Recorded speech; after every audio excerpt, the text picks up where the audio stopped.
สวัสดี FC สกูสุคนเมื่อนี้ก็เป็นมือสันวันดีอีกแล้วเป็นวันพฤหัสบดี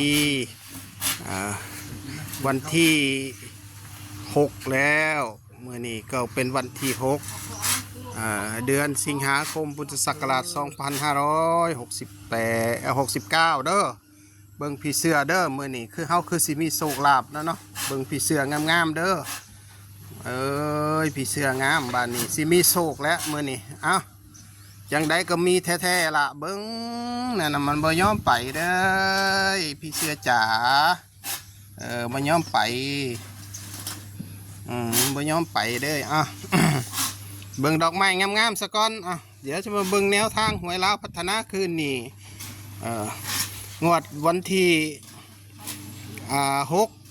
เดือนสิงหาคมพุทธศักราช2569อันนี้ก็มาถ่ายเอาดอกไม้สะก่อนเนาะหาดอกไม้งามๆสะก่อนเดี๋ยวจะมาคอยฟังแนวทางก่อนอื่นต้องใช้วิจารณญาณเนาะในการรับฟังรับชมแนวทางก็มีเขามีรุดอย่างเมื่อคืนที่ผ่านมาก็โอ้ยหลอกคักหลอกแน่เนาะ222บน224โตนะมันก็บ่ถึกเด้อ FC สกูสุคนเพราะว่ามันจนปัญญาอีหลีเนาะก็บ่ฮู้จิสักสิบางใดเนาะก็สู้กันต่อไปสู้กันไหมคืนนี้จะเบิ่งดอกไม้งามๆก่อนเบิ่งพี่เสื้องามๆสักก่อนจังสิแม่นนั่นละเดี๋ยวก็สิให้แนวทางดอกคืนนี้ดอกไม้งามๆเฮาเบิ่งดอกไม้สักก่อนจังสั้นก็สิเบาๆหลายยายห่างเนาะสำหรับแนวทางคืนนี้ก็เป็นคืนของวันพฤหัสวันที่6เนาะเดือนสิงหาคมพุทธศักราช2569เนาะก็แนวทางลาวพัฒนาคืนนี้ก็สิมีเลข5เด้อบาทนี่5อีกทีนึงว่ามันสิมาหรือมันสิบ่มาก็ท้าเบิ่งคืนนี้ละก็สิจับคู่ให้ประมาณจาก3-4 ชุดคือเก่านั่นละคู่แรกก็จะเป็น58ไป59แล้วก็เมื่อนี้วันพฤหัสนะ53ก็สิมี53ก็เอาอีกชุดหนึ่งก็เป็น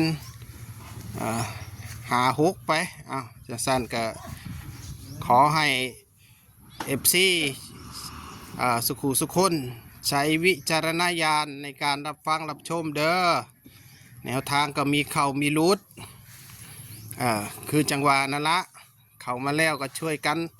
กดแชร์กดไลค์กดซับสไครต์กดกระดิ่งแจ้งเตือนกดติดตามให้น้ำและเป็นกำลังใจกับ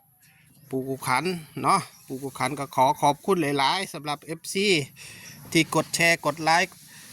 ให้กำลังใจกับปูกุขันเราต้องสู้ไปด้วยกันถึงว่าแนวทางสิมีเขามีรุดแน่มันก็เป็นเรื่องธรรมดาของ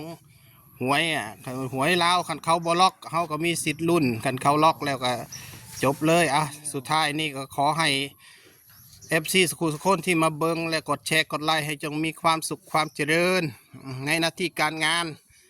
ปรารถนาสิ่งใดก็ขอให้สมความมุ่งมา่ปรารถนาเสียงโชคเสียงลาบก็ขอให้มันหมานเฮงเฮงปังปังรวยรวยนะจ๊ะสกูสคนขอบคุณครับสวัสดีครับ